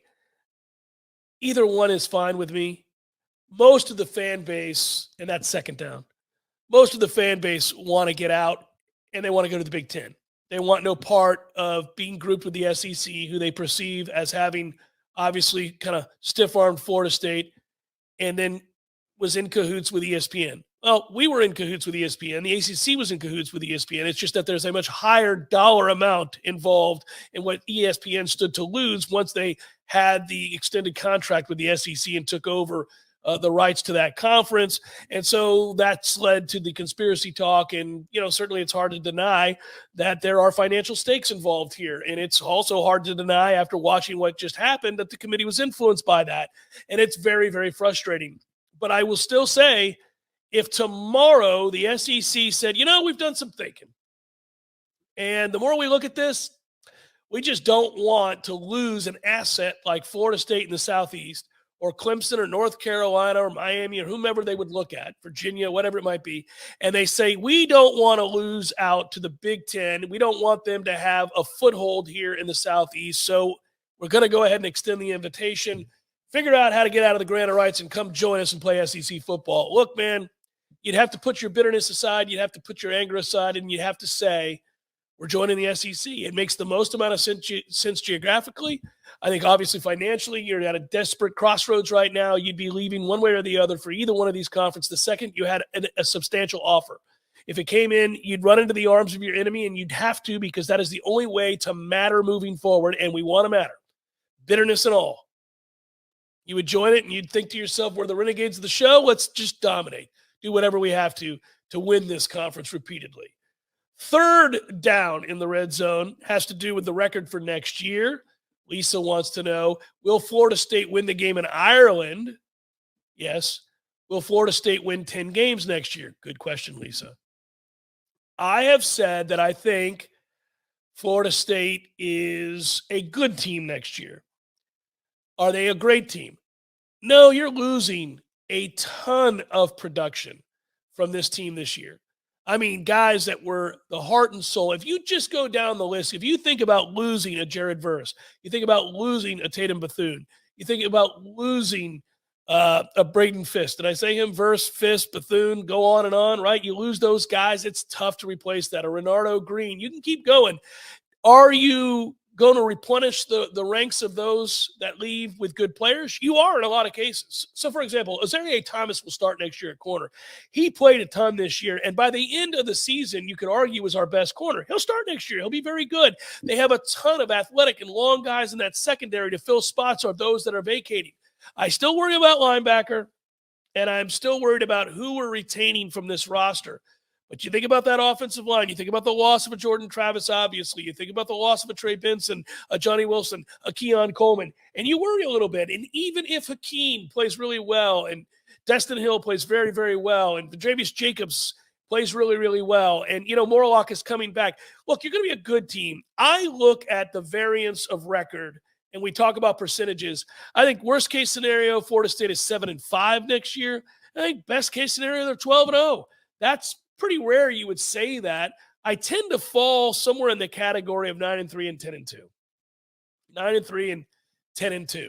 And for fourth down, I didn't pull a fourth down question. So I'll just say this. Again, Florida State, in order to sustain this level of excellence, I believe is going to have to maybe make a couple of changes on their coaching staff. Over the next couple of weeks, let's see what plays out. Who gets extended, who gets offered more money, who isn't given a raise, and is anybody shown the door? I think Mike's got to be happy that it's a top 10 class, but I don't think he can stop there, and I think he knows there's work to be done, and he may know that there are certain guys within this coaching staff that are holding him back. That's the next step. We're always climbing, right? Went from 5-7 to 10-3 to 13-0. Don't want to fall back too much. Unreasonable to expect that you're going to go back-to-back seasons undefeated. But it's not unreasonable to suspect that if you're going to sustain recruiting and elevate recruiting, that you're going to have to find a way to be really, really good again next year against a pretty difficult schedule. And you're going to have to find a way to close the door on that final recruit that's the 5-star. Because each of the last 3 years, those guys are the guys that you've lost out on your wedding day. It's very frustrating. Appreciate our friends, Artisan Financial Services, of course. Check them out, NoelRetirement.com. My mom's next. Let's get some wagering in. She's up 2 games. Jeff Cameron Show, 93.3 Real Talk Radio, Warchant TV. At Epps Decorating Center, we're your locally owned Benjamin Moore retailer. We're your store for quality with brilliant and durable paints in a variety of sheens and thousands of colors. We're your store for service with one-on-one advice for contractors and homeowners. We're your local experts, and we're here to help with all your painting projects. Benjamin Moore, available at Epps Decorating Center with 2 locations in Tallahassee. Find a store near you and visit EppsDecorating.com. That's EppsDecorating.com. So everybody knows, Eddie, that you are a spectacular cook. Of course they know that. If they go into Bumpa's, the food is always good. I mean, everything on the menu. Mm-hmm. Everything at Gordo's is delicious. I always, of course, get the Bungalow Chungla, as I call it. The Pong con lechon, Jeff. Is that what is the pork? The Pong con lechon, Jeff. Okay, the Bungalow Chungla. It's delicious. All these things, all the items, everything you do, a master cook. But, sir, I would ask you, what is a skill that you possess that you're particularly proud of that nobody would know and that you could share with us here? Growing hair, Jeff. Growing hair. You're an asshole. Gordo's, bringing the flavor and flair of Cuban food to Tallahassee since 1996. The Jeff Cameron Show is a production of the Warchant.com Multimedia Network. Check out Warchant.com today for the latest news inside Florida State athletics. That's Warchant.com. Now, back to Jeff on Real Talk Night. And now for another edition of the Family Pick. Nick. Go to your room! Ma, the meatloaf! Take it away, Jeffrey. All right, you heard it. That means it is time to bring in Mama, and we shall do that now. Last week she rallies as the Titans come out of nowhere to choke it away and allow the Texans to win in overtime, and that won her the week over me, along with picking the Bucks, Mom. You do get credit for that as well. I of course, had, who did I beat you with? You had, Denver, I think, and I had Detroit. Yeah, that's what it was. I think that's right. Yeah. Yeah, you did have Detroit. Yeah. Absolutely, you did. And that, that Detroit is schizophrenic. I mean, 1 week they can't do anything, and then the next week they played fantastic. I never know what to do with Detroit. Well, the key here is, think about it this way. Golf at home is very, very good. Golf on the road is very, very bad. So you just pick Detroit at home, and you're going to be all right. What are you doing? I'm trying to fix this phone because I saw I had an incoming call, and I didn't want it to ring while we were recording. Good Lord, you're ducking behind the camera and everything else. Sorry, pal. I didn't want the phone to ring. Oh, good Lord. All right, so you're currently up 2 games on your son, and we're getting late in the year, so this could be the year. This could be the one. If you could hold on. You never know. I don't know. Every week is a challenge, that's for sure. And then I had to make these picks really quick today, so I am struggling, but I'm hoping I'm doing all right. We'll see. Okay, so the first game is actually tonight, and so this is another reason we had to do this today. So we have the Saints at the Rams, and I must confess this is a very difficult game to pick. I agree. It is a very difficult game to pick. I took the Rams. I did too. I kind of think they're better, and it's at the Rams, so I know that supposedly that doesn't matter, but anyway, it always figures into my picking. So I took the Rams. I took the Rams too. Stafford and that offense are really playing very well right now, and I think they'll do just enough. But it should be a very close game, and it's a weird – I mean, they're 2 7-7 teams. There's a lot of those. All right, Cincinnati on Saturday at Pittsburgh. I took Cincinnati. I did too. Buffalo at the Chargers. Buffalo. Should be an easy win for Buffalo, and they have to have every win they can get right now. They're also the team that nobody wants to play if they make the playoffs. Yeah, right, because they're still mad about last year. Well, they're not just mad about last year. They're really good. And, and they've got an elite quarterback. Better. Yeah, and their whole thing, you think about when they get healthy, they weren't healthy in the middle part of the season when they were losing those games. They had so many guys out on defense.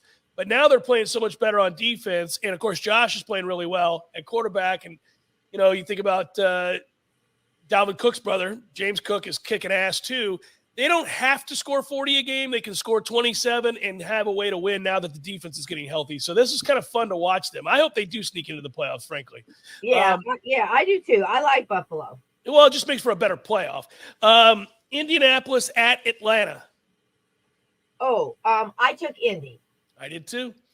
Matthew is a Philadelphia Eagles fan, Mom. I don't know if you know that. And his former coordinator is the coordinator there in Indianapolis now, Steichen. And he's done an amazing job. The Colts score every week. I mean, they can score. You're scoring points with Minshew. You're doing some things. So he's done a good job. We both have the Colts. Okay. Seattle at Tennessee. Yeah, I took Seattle.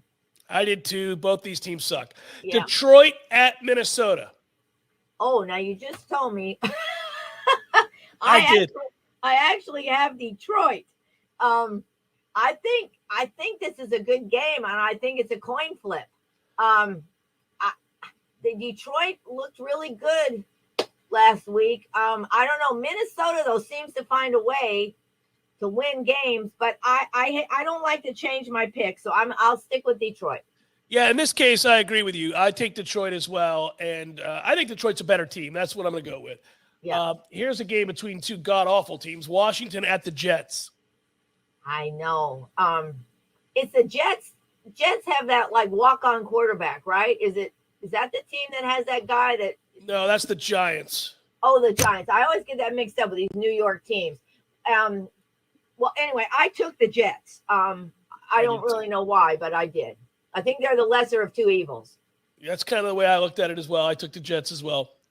We've got Green Bay at Carolina. Yeah, I took Green Bay. Cleveland. Green Bay is. I don't know about Green Bay, but I took them. They're not any good, but luckily they're playing Carolina. Yeah. So there you go. Cleveland's at Houston. Good game. I took Cleveland. It's a really good game. I know. And even though the Texans came back and helped me out last week, I think Cleveland is better. I'm torn on this game. I'm going to take Houston. We've got one different here, Mom. I'm going to take Houston. I'm writing it down. There you go. Now I have to root for the Texans. Here you go. Here's a fun game. Jacksonville at Tampa Bay. I know. Well, I'm taking Tampa Bay. I think Tampa Bay is really starting to come into their own, and they're playing much better. They're at home. Jacksonville's good. I know that. I think this is a kind of a tough game, but I don't think they're as good as maybe we thought they were. And I think the Bucs can win this game. I think Jacksonville's lost 3 straight. Give me Tampa Bay here. Yeah. Arizona at Chicago. Yeah, I'm taking Chicago. That's not a good game either. I agree with you. Here's a great game. Dallas at Miami. I know. That's one of the barn burners. I took Dallas.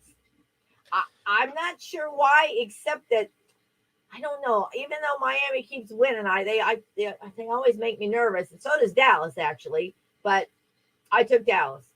I took Miami, so we have a second one different here. I took the all right. Dolphins. Now, why did you take Miami? Just because not because it's in Miami. No, I don't care about that. But I will say I don't trust Dak on the road ever. Dallas is really good at home. They're one of those rare teams that really it matters greatly if they're playing at home or not. And Dak's not great on the road, so give me Miami here. Also, the Dolphins are probably tired of hearing the fact that they have not beaten anybody who's any good at all this year.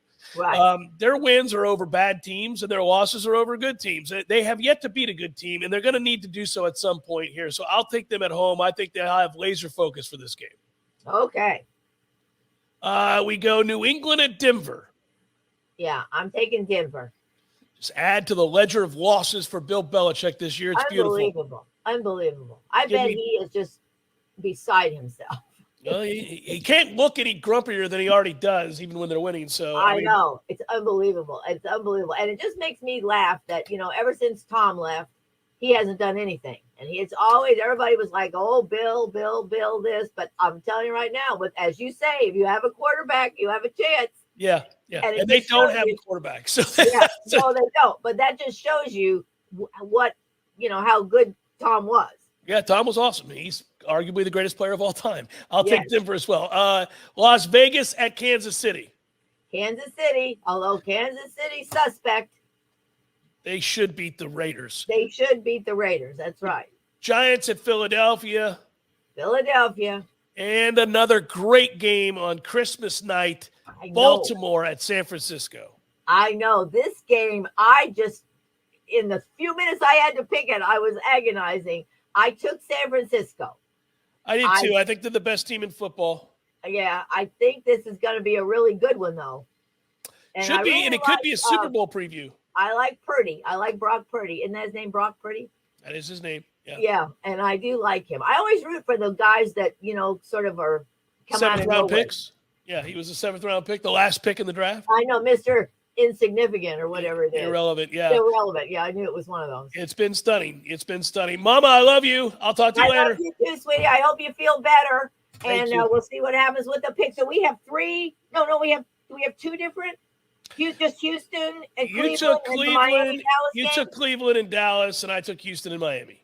Yeah. Okay. All right. Very good. All right. We're all set. You guys have a good weekend. Merry Christmas, everybody. Merry Christmas, Mom. I love you. Talk to you later. All right. Bye-bye. Bye-bye. There goes Mom. There we go. Picks are in. Once again, to reiterate, Mom took Cleveland and Dallas. I have Houston and Miami. She goes into this weekend, starting tonight, I guess, up 2 games on me. So I need both of them. We could come back post-Christmas dead even.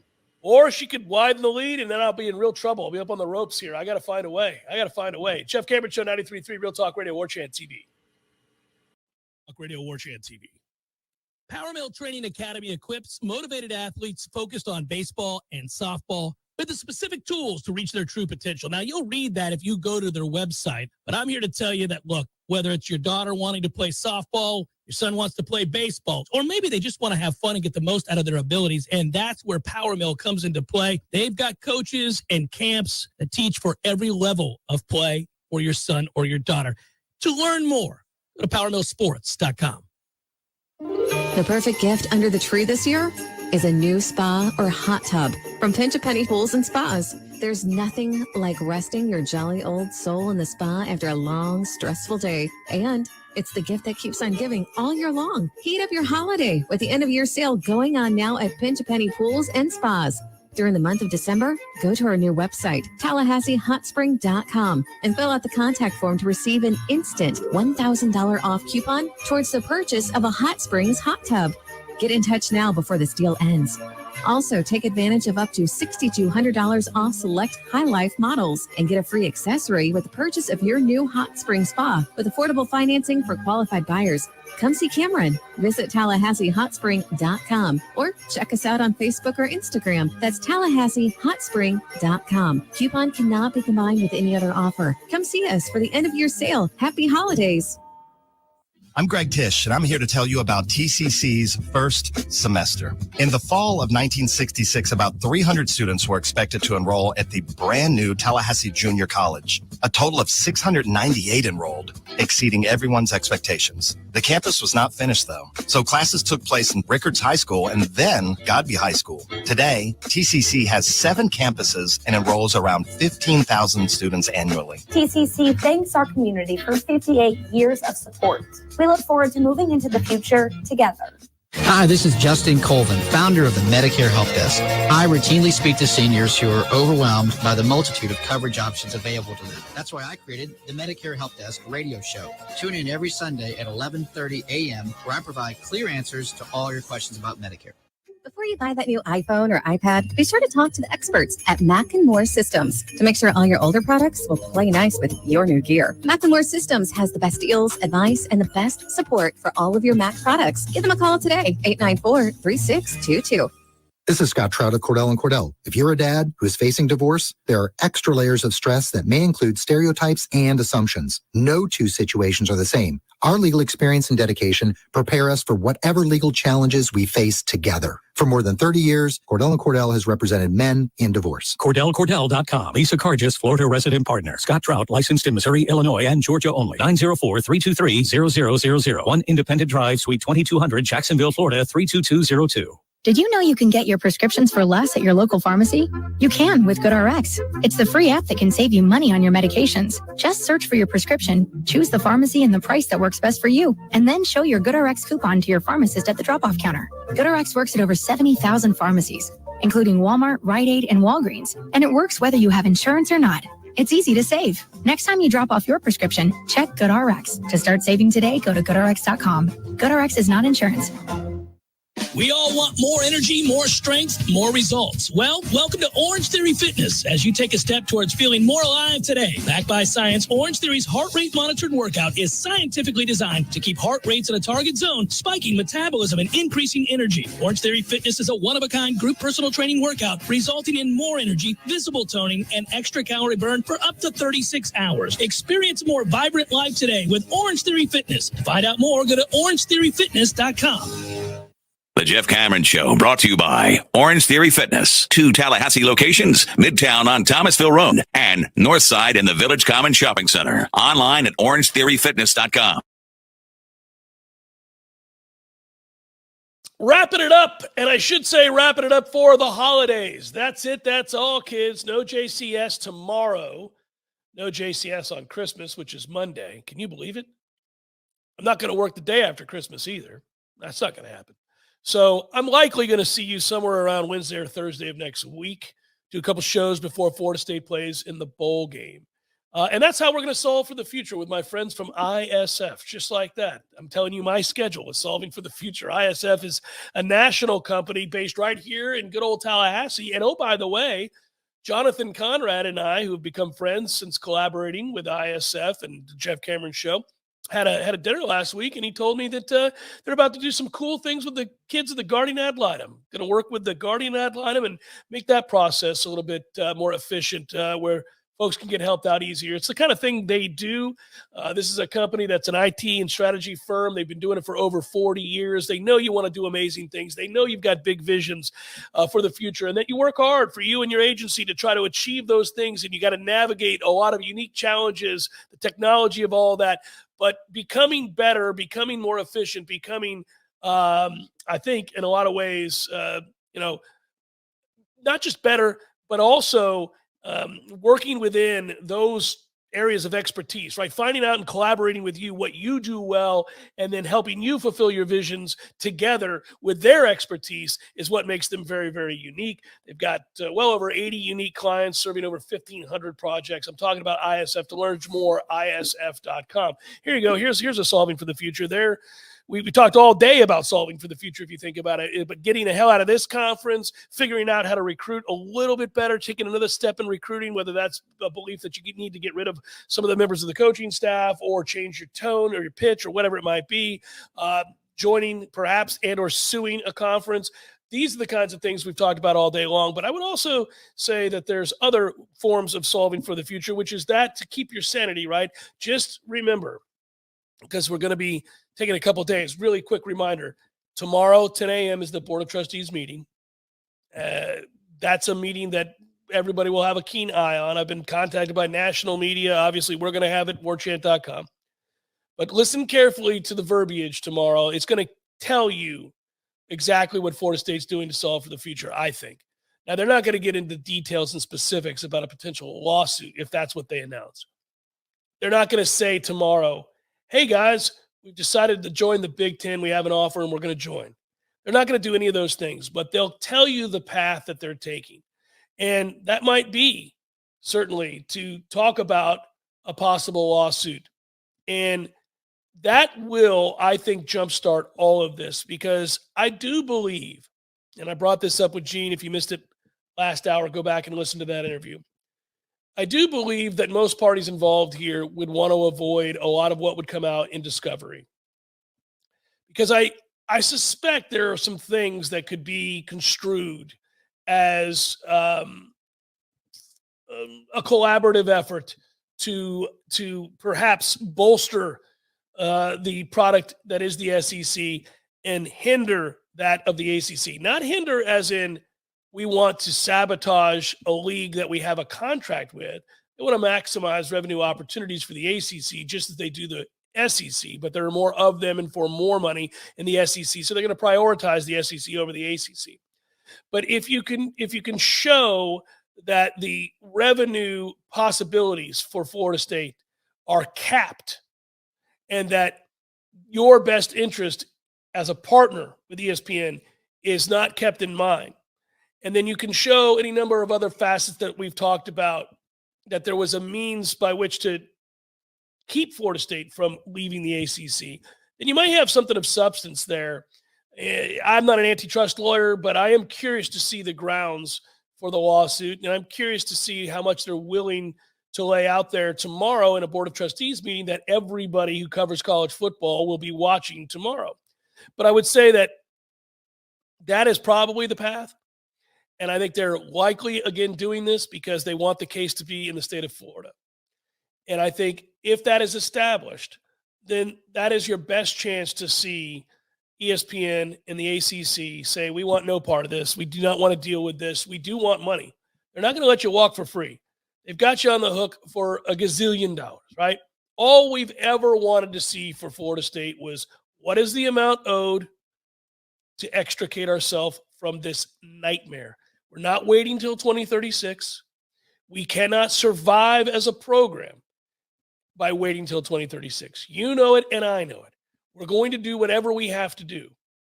There's been talk in the past that Florida State would be willing to go independent. I don't think that works. I don't know how you would do that. Who would you schedule? How would that work? I don't think that's the path, although it sounds nice. Everybody likes to be the renegade program. You'd love to be independent like Notre Dame and work out your own television deal, but of course that's unique to them. So I think for Florida State, this will be the beginning of trying to get people to come to the table, try to get people to start having the conversation. You know, it's one thing to say, we'll do this if you don't do this, and we want to do this, and the folks in the ACC, yeah, sure you do. Sure you do, but we got you. It's ironclad, contract's the contract. You're not going anywhere. Screw it. Yeah, maybe. Or maybe, again, there are some rather unflattering things that have been said via email and text and everything else that is seen in Discovery. And if that is the case, the ACC could feel like they're fighting a losing battle anyhow. We know the ACC already knows that they're in trouble. Look at what they did. When you go and add a Stanford or an SMU, I mean, obviously, you're not even anywhere close to the footprint of the ACC geographically. You're adding teams because what? You fear you're going to lose teams. So you're willing to add teams that perhaps are a slight draw, but certainly nothing of a juggernaut, nothing of a huge asset. You're doing that to keep from folding. You're doing that so that you have something to offer up in the way of assets for a television contract. So my guess is they already knew that at the end of the day, this was a losing battle. They're going to want their money. This is going to be the beginning of an ugly fight. Hopefully it brings two sides to the table. Final thing here as we sign off for the holidays. Merry Christmas, happy holidays, whatever it is you celebrate, to each and every one of you. I want to say thank you. I'll be back before the new year, so I don't have to look back on the year just yet and look ahead and all those things. But I do want to thank all of you. It's been an awesome time of year. It always is. But we've done really good things because of you. So the show has continued to grow. My partnership with Warchant turned out to be a great thing. My partnership with 93.3 here is to have a terrestrial radio home has turned out to be a great thing for me as well. I want to be able to get this show out there to as many people as possible by as many means and avenues as possible. I want to thank all of our sponsors, all of our advertisers and collaborators. It means the world to me that you allow us to be able to continue to do this. As I get older, I get a little bit more sentimental, and I do realize I'm incredibly fortunate to now have been doing this show for 25 years in this wonderful community that I call home, that me and my family call home, and that I get to cover this school and I get to cover what it is I'm passionate about, and that I get to work with people like Tom Lang and Matthew and Ben and all of the guys, of course, obviously Corey and Ira and Aslan and Michael, and we've been, and now Matt Lasser. All of these guys have done incredible work, and I am the great benefactor of that. So before we sign off, before we say Merry Christmas and Happy Holidays, just want to say thank you. And the other part of that, of course, is a profound thank you. That's the most money we've ever raised. By far the most money we have ever raised for the Guardian ad litem. And of course, it's not just the Guardian ad litem. Throughout the year, there have been a lot of obviously catastrophic events, whether that's a hurricane, whatever it might be. Obviously, we had storms come through and hit the Big Bend, and we had to talk about how we could help them, and we were able to do that as well. So none of this gets done without all the people behind the scenes and all of the people who listen to the show and all the people who volunteer, and you guys in the chat. You know, sometimes I'm terse, sometimes I'm dismissive, but I love the fact that you join together as one big JCS family every day and have these conversations. I appreciate that very much. So happy holidays, everybody. Be well, and we'll talk to you again here real soon. Until then, we got Billy Squire to send off the love, and then I'll talk to you guys. And, one final thing, Ali. Tomorrow morning, 10 a.m., Warchant TV. You can join us again. Some semblance of Warchant staffer, we're all going to be here for the Board of Trustees meeting. So I want to direct you towards that. If you're getting up in the morning, 10 a.m., throw that on and watch, and we'll all learn together exactly what it is Florida State's Board of Trustees are going to lay out and plan to do. Okay. Good work, Matthew. Good work, Ben. Good work, Tom. Safe travels, sir. You know I love you. Be good, everybody. We'll talk to you real soon. Merry Christmas. Peace.